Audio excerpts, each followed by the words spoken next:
All right, 7-11, July 11th. We're moving into the dog days of summer with some spikes in volatility based on the drivers. What do we got as drivers? Still U.S.-China trade. Got our first comment post G20. Trump a little disappointed in China buying agricultural products. We broke NASDAQ a little bit as a leader. We were looking at selling off anyways. That's not what I'm going to go over now. I missed it. I screwed up. I listened to the first half of that comment, and it was about Mexico, and it made me not understand the second half right away because I wasn't listening. And that's part of, whatever. You're going to miss it. Diligently reacting to that comment, it was, let me draw this so people have an understanding of what the hell I'm talking about. When you get into a couple things, like forget about these numbers, just look at this yellow box. If you are inside this yellow box as a range and you think that there's sell stops at the bottom of this yellow box, so the market is going to move lower because it's going to shake out the longs inside this rectangle. The longs get nervous, they puke. That's what makes a breakout to the downside. You had the Russell weak all session long in the first hour or two. You had the ES a touch weaker to the NASDAQ. The NASDAQ took off and we were stuck in this range still. And then Trump had that comment about being disappointed in China not buying agricultural products like they said they would. Hopefully they will soon. That's the first comment about U.S.-China trade from him essentially since the G20 meeting. And it's negative. So did we go down a lot? Eventually we went down enough. But you line those things up where it could be bearish anyways. And then you got that to kick, you know what I mean? It's like you're pushing the boulder, you're close to the cliff, and then a bunch of other guys help to knock it the rest of the way. A bunch of people showed up to push the boulder. All right, that's not what I was going to actually talk about. It was about 3 or 4 times we were coming up to the top of some swing highs. So we go up, come down, go up, come down, come up, down like this. You got to count the rotations. You got to know how many times that this was resistance because you get a lot of other people that trade like this. Oh, that was good resistance. So then they try to sell it on the 3rd or 4th time. And then they go, it worked in here and it worked in here and it worked in here. And then I sell it and it doesn't work. Yeah, idiot, because of people like you. If it's really obvious to a 5th grader, then it's obvious to the rest of the world. Then everybody's going to sell it. And if everybody sells it that want to buy it right after they sell it, too many buyers. Where do we go? Up, not down. Yeah, but Anthony, look at all the people who sold it. All the people who sold it turn into buyers right away. Shorter time frame traders that dictate the probability of when it looks like resistance and so obvious, don't play it. Look to do the opposite. Look for the breakout.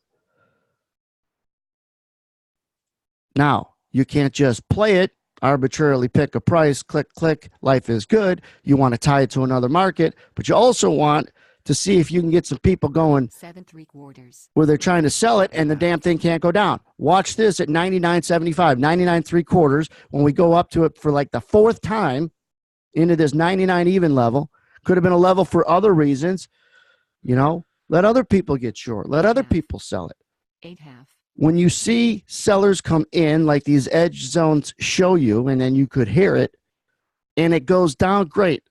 But if they sell it and it can't go down and you're bullish and you think it could break out and you got people stuck short, that's your hand slapping you in the face saying, buy it, dummy. And it happens at 99.75. And in the room in real time, I walked everybody through it. This is the best chance it has of going up.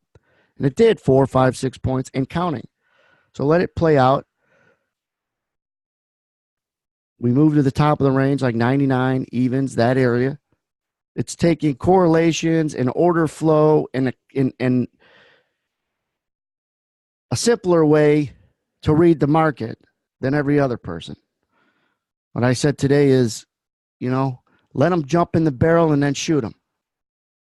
You want to jump in the barrel? Go ahead, and then I'll shoot you. Make it a little easier for me. Instead of having to shoot you from a block away, here's a barrel. Wait for all these guys to get in the barrel, which means stuck short. It's easier to to hit them.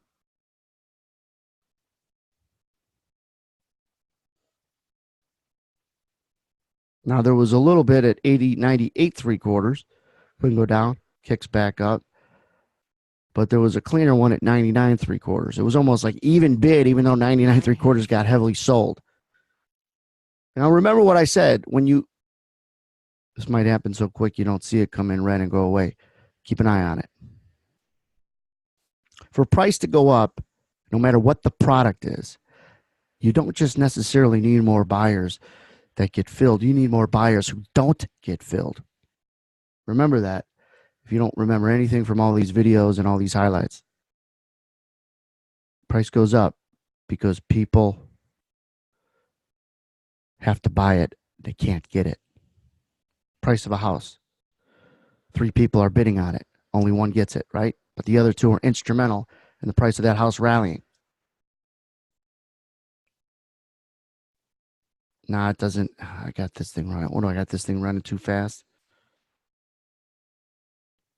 Maybe we haven't seen it yet. I didn't write down the time on this one. That's why I rewound it too far.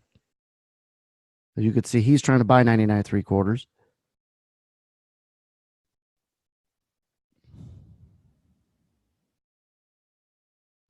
Just keep an eye on it. Well, guys watching this on YouTube could fast forward it. That's what's nice about that. 9 3/4. Here she is. 9 3/4. I say she because our Edge Zone audio is a female for sellers and a male for buyers. 9 3/4. 9 3/4. 9 3/4. Evens 9 3/4. are trading, which means it's 99.75 bid. It just went even bid. It didn't take long at all. I'll pause it for it to stick. That's selling and not get the price, 99.75s, even to go offer. And you got to understand bid offers, especially the thicker the market, the more important the bid offer is. If it's still bid and people are selling it and it can't get the bid to go offer, and you're bullish anyways, and you think you got shorts stuck, the rest is predictable. Not to the tune of 100% predictable, but from a probability standpoint. This has to make sense to you. You know, we just talked about profile stuff and how people get addicted to profile because it makes sense to them. They hear the words auction and value, fair price, and all that stuff makes sense to them, so they go further and further and further. But the key to any tool is the simplicity to qualify it. Sellers sell it? No. Sellers sell it, can't go down. They're in the barrel, shoot them. Subscribe to the channel and hit the notification button for you guys in the trading room and you guys that just stumble upon it, because we do this daily and they're videos like this, 5-6 minute videos.